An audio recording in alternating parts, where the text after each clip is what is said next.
ሰላም እንዴት ናችሁ? ብዙ ወላጆች ከሚጠይቋቸው ጥያቄዎች አንደኛው ስለ ጨቅላ ህጻናት አመጋገብ ከምን እንጀምር፣ ምን ከምን ይሻላል የሚል በስራ ጉዳይ ብቻ ብዙ አይነት ጥያቄዎች እንጠይቃለን። ኦኬ ሶ ዛሬ ይዤላችሁ የመጣው የጨቅላ ህጻናት አመጋገብ ከምን መጀመር እንዳለብን and አጠቃላይ መመልከት ያለብንን ጉዳዮች አጠር አድርገን እንመለከታለን። የጨቅላ ህጻናት አመጋገብ ስንል ወይንም ጨቅላ ህጻናት እንደምታውቁት እንግዲህ ከአንድ ዓመት በታች ያሉ ህጻናትን በዋናነት የሚመለከቱ ነው፣ ግን እስከ 3 ዓመት ራን ሊያደርግ የሚችል የእድሜ ክፍል ያጠቃልላል። ሶ አጠቃላይ አመጋገብ ወይ ስነ ምግብን ስንመለከት እጅግ መሰረታዊ ነገር ነው። ምክንያቱም የህፃንነት እድሜ ኦልሞስት በቀሪ ህይወታችን የሚገነባበት ፈጣን የሆነ እድገት የሚኖረን ጊዜ ነው። ህፃናት በአካልም በአእምሮም እጅግ በጣም ፈጣን የምንለው አይነት እድገት ስለሚኖራቸው እሱን እድገት ሰፖርት የሚያግዛቸው ምግብ የተመጣጠነ ምግብ ይፈልጋሉ። ዛሬ የምንመለከተው ይሄኛውን ጉዳይ ነው። ኦኬ እንደ የቤተሰብ ኃላፊነት እንደ አንድ ማህበረሰብ የልጆች ሁለንተና የሆነ በአካልም በአእምሮም ኮትኩቶ ማሳደግ የአንድ ማህበረሰብም ኃላፊነት ነው። የዚህ ድምር ውጤትም ሀገርን የሚክስ ጉዳይ መሆኑ የሚታወቅ ጉዳይ ነው። ታላላቅ የበለጸጉ የምንላቸው ሀገራት በጣም ትልቅ ትኩረት ሰጠው ከሚሰሩባቸው ዘርፎች አንደኛው ስነ ምግብ ወይም ኒውትሪሽን ነው። ኤቭሪቲንግ በህይወት ውስጥ ኤቭሪቲንግ ከስነ ምግብ ጋር የተያያዘ ነገር መሆኑንም በዛው በአጽንኦት ለመስጠት ያክል ነው። ኦኬ ሶ ምንድነው ከምን እንጀምር፣ ህጻናት ከምንድነው መጀመር ያለባቸው ስንል እንግዲህ አንዲት እናት ልጅ ከወለደችበት ጊዜ ጀምሮ በቻለችው አቅም ለልጇ የመጀመሪያዎቹ 6 ወራት እዚህኛው ጋር እንመልከተው ከ0 እስከ 6 ወር ከ0 እስከ 6ኛው ወር ባለው በእነኚህ ጊዜ ውስጥ እናትየዋ ለልጁ መስጠት ያለባት የራሷን የተፈጥሮ የጡት ወተት ብቻ መሆን መቻል አለበት። የእናት ወተት እጅግ በጣም በሁሉ ሙሉ የሚባል ይሄ ቀረህ የማይባል የምግብ አይነት ነው። ዓለም ላይ ካሉ ምግቦች የእናት ወተትን የሚያክል በስነ ምግብ ይዘቱ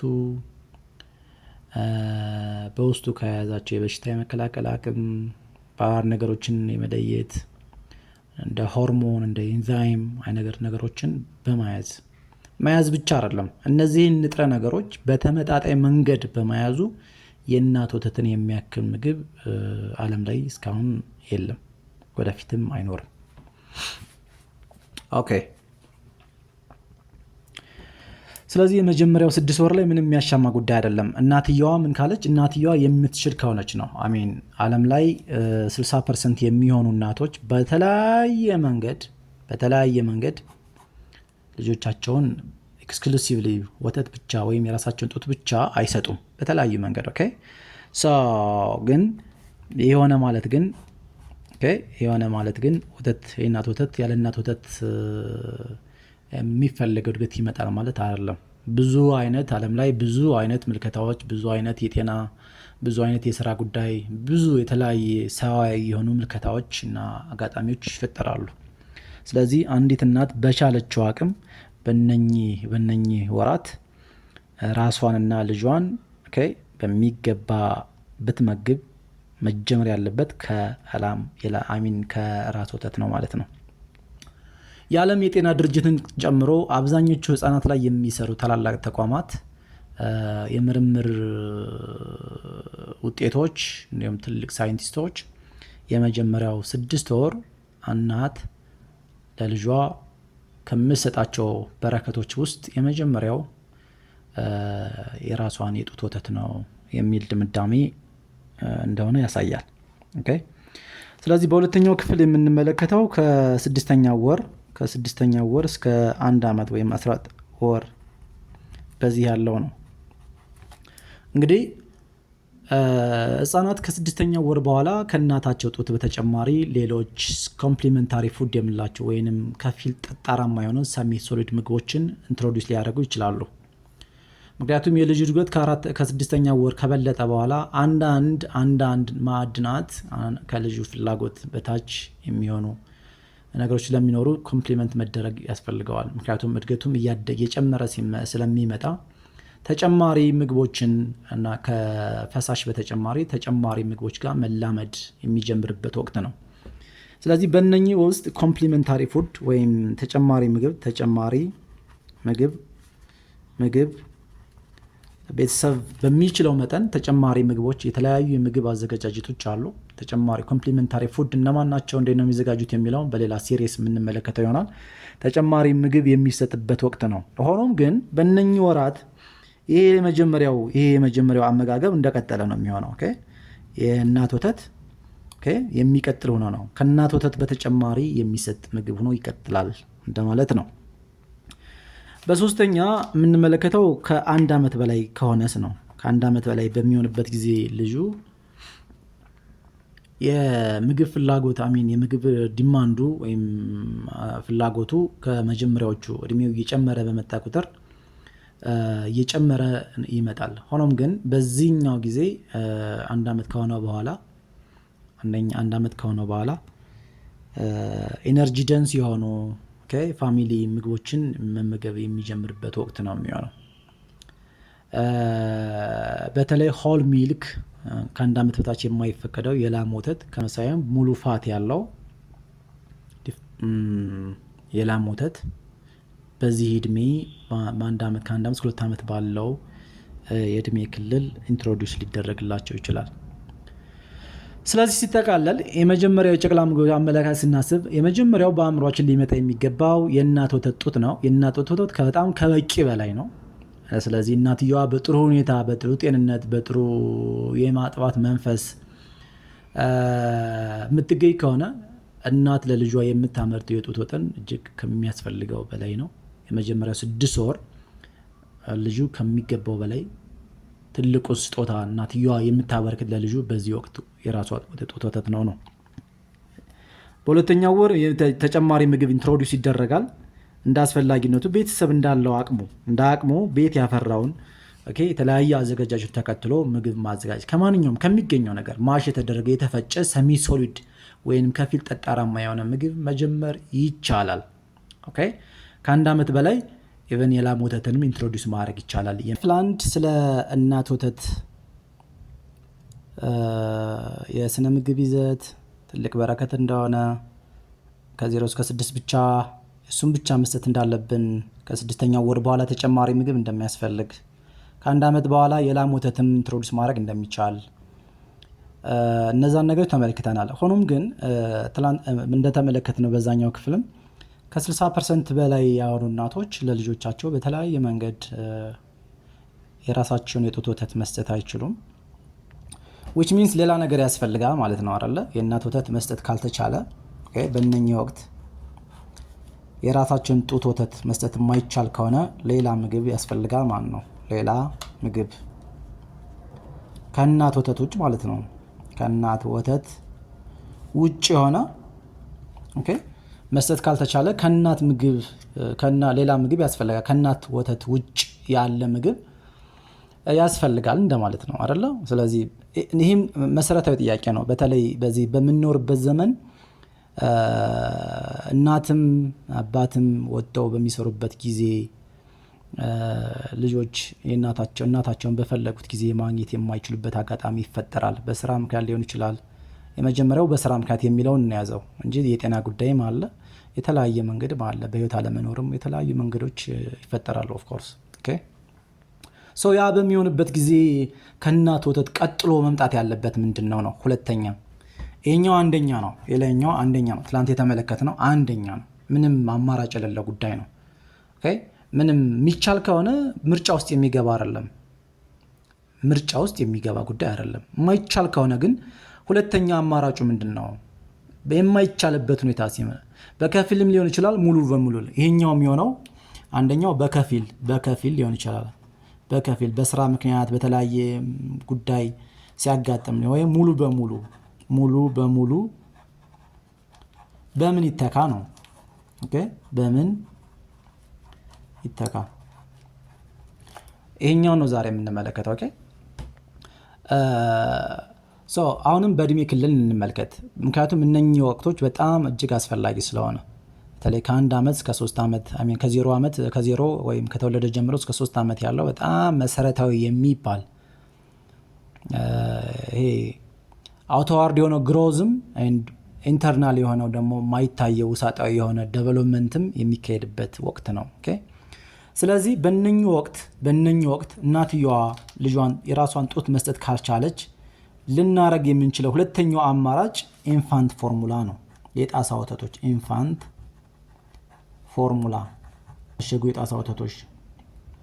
ኦኬ ሁለተኛው አማራጭ ይሄኛው ነው ባይ ዘ ወይ። ኦኬ ሌላ አማራጭ ውስጥ አትግቡ። በቃ ዳሴት በተለይ ከተማ ውስጥ ካላችሁ አቅማችሁ የሚችል ከሆነ የእናት ወተትን መስጠት ካልቻላችሁ the second best ኦኬ ሳይንስ የደረሰበት በብዙ ሳይንሳዊ ጥናትና ምርምር የእናት ወተትን እንዲመስል ተደርገው የተዘጋጁ የጣሳ ወተቶች ለልጆቻችሁ መስጠት መድፈር መቻል አለባችሁ። አሜን። እዚህ ላይ ፋይናንሻል ኢሹዎች እንደምነሱ አውቃለሁ።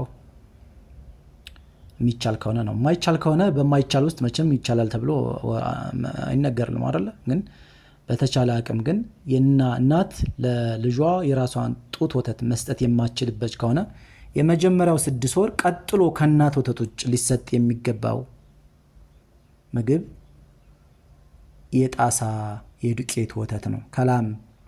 ይሄኛው ቤዚካሊ 2 ነገሮች አሉት አክቹአሊ። አንደኛው ከአኩሪ አተር የሚዘጋጅ አለ። ሁለተኛው ደግሞ ከላም ወተት። የላም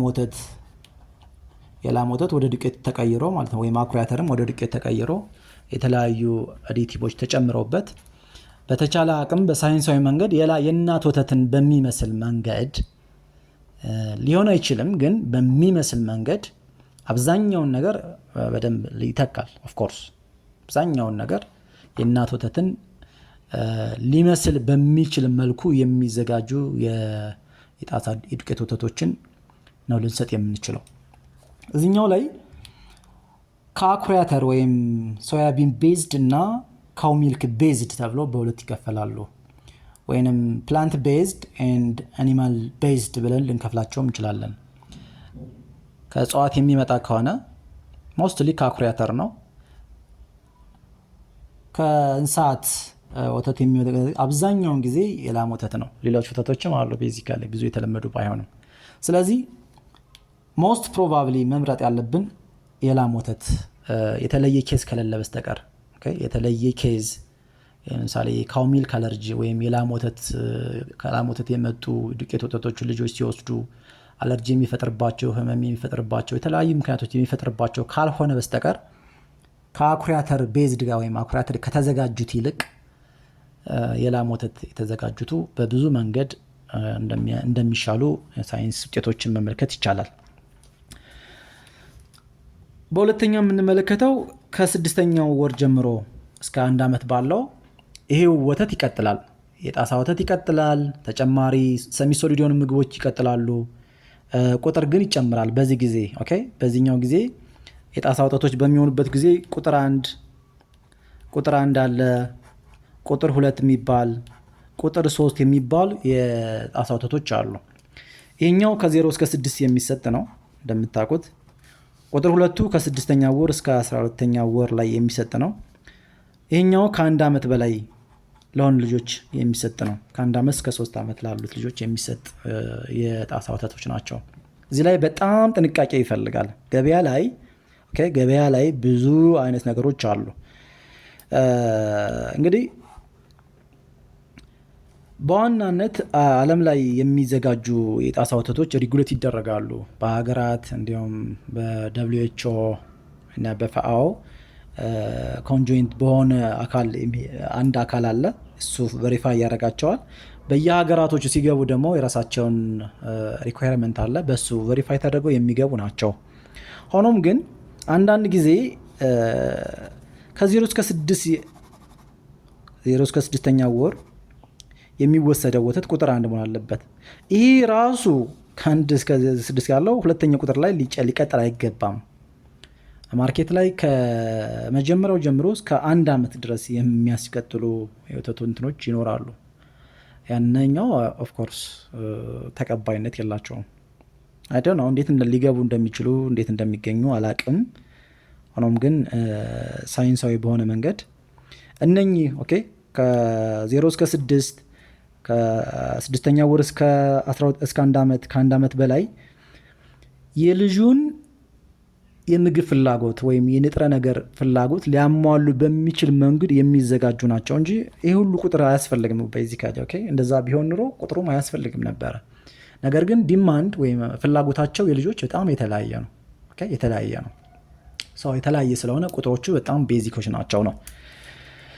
ከ1 ዓመት በኋላም እንደነገርኋቸው እነኚህ ነገሮች ይቀጥላሉ። ተጨማሪ ምግብ ግን እንዳለ ይቀጥላል ማለት ነው። ተጨማሪ ምግብ ከነኚህ ወተቶች በተጨማሪ የሚቀጥል ይሆናል። ከ1 ዓመት በኋላ ቤዚካሊ ከነኚህ ጣሳ ወተቶች በተጨማሪ የላም ወተት እዚህኛው ጋር ኦኬ ከዚህኛው በኋላ የላም ወተት ይገባል። እዚህኛው ጋር የላም ወተት ኦኬ ራውም ወይም ፓስቸራይዝድ የተደረገ የላም ወተት በዚህኛው ኢንትሮዱስ ልናደርግላቸው እንችላለን። በሶስተኛ የምናየው እንግዲህ በተለይ ከ6ኛ ወር በኋላ ልጆች ተጨማሪ ምግብ በሚጀምሩበት ወቅት መጠንቀቅና ያለብን ወይም መውሰድ ስላለብን ጥንቃቄዎች ነው የምንመለከተው። ምክንያቱም ተጨማሪ ምግብ አይዘር የእናት ወተትን ሲወስዱ ቆይተው ወይንም የጣሳ የዱቄት ወተቶችን ሲወስዱ ቆይተው ተጨማሪ ከፊል ጠጣራማ የሆኑ ምግቦችን መጀመር በሚኖርባቸው ጊዜ which means ከ6ኛ ወር most probably ከ6ኛ ወር አብዛኛውን ጊዜ መጀመር ያለባቸው ከ6ኛ ወር በኋላ ነው። ሆኖም ግን አንዳንድ ልጆች በጣም ፈጣን የሚባል አካላዊ እድገት ካላቸው አንዳንዴ ከ4 በ5ኛ ወር ሊጀምሩ የሚችሉበት አግባብ አለ። ኦፍ ኮርስ ይሄ በሚሆንበት ጊዜ ወላጆች ከፍተኛ የሆነ ጥንቃቄ ማድረግ አለባቸው። ምክንያቱም ያልዳበረው የአንጀታቸው ክፍል ወይም ጃይ ትራክ የምንለው ከአፍ ጀምሮ አእምሮ የሆነ ኮኦርዲኔሽንም ይፈልጋል። ኦፍ ኮርስ ለዛ ነገር ወይም ለከፊል ጠጣራማ ምግብ ኢንትሮዱስ ለማድረግ ወይም ለማስጀመር ብቁ በማይሆንበት ጊዜ የምናስጀምራቸው ከሆነ ሌላ ተጨማሪ ኮምፕሊኬሽን ወይም ህመምን ሊያስከትል የሚችል ኮምፕሊኬሽን ሊፈጥር ይችላል። ስለዚህ በምናስጀምርበት ጊዜ ለዛ መድረሳቸውን በጣም መጠንቀቅ አለብን፣ በተለይ ከ6ኛ ወር በፊት የምናስጀምራቸው ከሆነ። ዛሬ ግን ልናስጀምራቸው ነው፣ እድሜያቸው ደርሷል ብለን አምነናል፣ ምግብ ሊጀምሩ ነው። ስለዚህ መድረግ ያለብን ነገር ምንድን ነው? አሁን ዛሬም ስለ ምግብ ዝርዝር አይደለም፣ ግን ጀነራል የሆነ ወይም አጠቃላይ የሆነ ነገሩ ብቻ እንመልከት። የመጀመሪያው ነገር ምግብ በምናስጀምራቸው ጊዜ አንድ ምግብ በአንዴ ነው መጀመር ያለባቸው። ለምሳሌ የተፈጨ ሙዝ የምንሰጣቸው ከሆነ ሙዙን ለብቻው ነው መስጠት ያለብን። ኦኬ የተፈጨ ሙዝ የምንሰጣቸው ከሆነ ወይም አቮካዶ ሊሆን ይችላል፣ ወይም ካሮት ሊሆን ይችላል፣ ባቄላ ሊሆን ይችላል፣ መሽት የተደረገ ምስር ሊሆን ይችላል። ቤት ያፈራውን ነገር ልጆች ሊመገቡት በሚችል መልኩ ተዘጋጅቶ በምንሰጣቸው ጊዜ አንድ ምግብ በአንድ ቀን ሰጠናቸው። ከዛ ያንኑ ምግብ እስከ 3 ቀን ድረስ እንዲሁም እስከ 5 ቀን ከ3 ቀን እስከ 5 ቀን ባለው የጎንዮሽ ጉዳት እያመጣባቸው ነው ወይስ አይደለም? አለርጂ እየፈጠረባቸው ነው አይደለም? የተለየ ወይም ከምናውቀው ውጭ ነገር እያስከተለባቸው ነው አይደለም የሚለውን ለማወቅ መደረግ ያለበት አንድ ባንድ መስጠት ነው። ምክንያቱም የስነ ምግብ ይዙ ነው በእርግጥ ስንቀላቅለው ነው አንዱ ያለውን በሌላኛው እየካስ ነው የምንሄደው። ሆኖም ግን በመጀመሪያዎቹ ወቅት ማድረግ የሚገባን ነገር ይሄኛው ነው። 2 ምግቦችን ለምሳሌ ቀላቅለን በምንሰጥበት ጊዜ የትኛው ምግብ ችግር እንደፈጠረበት ማወቅ አንችልም። ስለዚህ ሁለቱን የማይመገብ ይሆናል ማለት ነው። ነገር ግን አንድ ባንድ ስንሰጥ አንደኛ ቴስት ዋይዝ ወይም ጣዕሙን ልጆች ላመዱታል፣ ሁለተኛ እየተስማማው ነው አይደለም፣ ጎንዮሽ ጉዳት ከሚታወቀው ጉዳይ አምቷል አላመጣም የሚለውን ለማወቅ ያስችለናል። ከዚህ በተጨማሪ እንደ ጨው፣ ስኳር፣ ጣፋጭ ነገሮችን ማስጀመር የለብንም። ምክንያቱም እነኚህ ምግቦች አፒታይት ወይም የምግብ ፍላጎትን ስለሚዘጉ ስለሚቀንሱ ልጆች መውሰድ ያለባቸውን ምግብ ሳያገኙ ሊያደርጓቸው ይችላሉ። ከዚህ በተጨማሪ እንደ ማር፣ እንደ እንቁላል እና ለውዝ አይነት ምግቦች ከ1 ዓመት በፊት ባይሰጡ ይመከራል። እንቁላልን የተመለከተ ኦፍኮርስ በ7ኛው ወር ጀምሮ መስጠት ይቻላል የሚሉ አንዳንድ ጥናቶች ያመለክታሉ። ሆኖም ግን ከ1 ዓመት በፊት ባይሰጡ ከብዙ ጤናዊ ከሆኑ ጉዳዮች ጋር ተያይዞ ባይሰጡ ይመከራል። ማርና ለውዝም እንዲሁ በአፍላቶክሲን ምናልባት አፍላቶክሲን የሚባል ፈንገስ አለ ብዙ አይነት ማር ውስጥ ሊኖር ስለሚችል ለውዝ ውስጥም ሊኖር ስለሚችል ኢማቹር የሆነ ወይም ያልዳበረው የልጆች ኩላሊት ላይ ጫና ይፈጥራል። ስለዚህ ኪድኒ ፌለር ሊያስከትል ይችላል። ሌሎች እጅግ ዘርፈ ብዙ የሆኑ የጤና እክሎችንም ሊያስከትል ስለሚችል በተለይ ከ1 ዓመት በፊት እነዚህን ምግቦች አለመስጠቱ በጣም ይመከራል። ከምግብ ጋር ተያይዞ ወይም ምግብ ስናስጀምር ማሰብ ያለብን ነገሮች እነዚህ ናቸው። ሌላኛው እዚህ ጋር ተያይዞ ከምግብ ጋር ስለተነሳ ምናልባት እናትየዋ ጡት እየሰጠ ወይ የራሷ ጡት እያጠባች ከሆነ ምናልባት ከሷ አመጋገብ ጋር መጠንቀቅ ካለባት እንደ ቡና፣ ሻይ፣ አልኮል የሚያሰክሩ መጠጦች እነዚህን ነገሮች እና ቅመም የበዛባቸው ምግቦች እዚህ ጋርም ቅመም አለ ኦፍኮርስ ጣፋጭና ቅመም ነገሮች መግባት የለባቸውም። ቅመም የበዛባቸው ነገሮች እናትየዋ መውሰድ የለባትም። ምክንያቱም እነኚህ ነገሮች እንትን ኖሮባቸው ሳይሆን የልጆችን አለርትነስ በመጨመር በቂ እንቅልፍ እረፍት እንዳያገኙ አነቃቂ ምግቦች አይደሉ። በውስጣቸው አነቃቂ ንጥረ ነገሮች አላቸው። ስለዚህ እናትየዋ አብዝታ የምትወስድ ከሆነ ልጆች በጡት አማካኝነት ልጆች የሚያገኙ ይችላሉ። ስለዚህ ካለመተኛት ጋር ችግር ሊፈጠር ይችላል። ስለዚህ እነዚህን ነገሮችን ማስወገድ ይኖርብናል።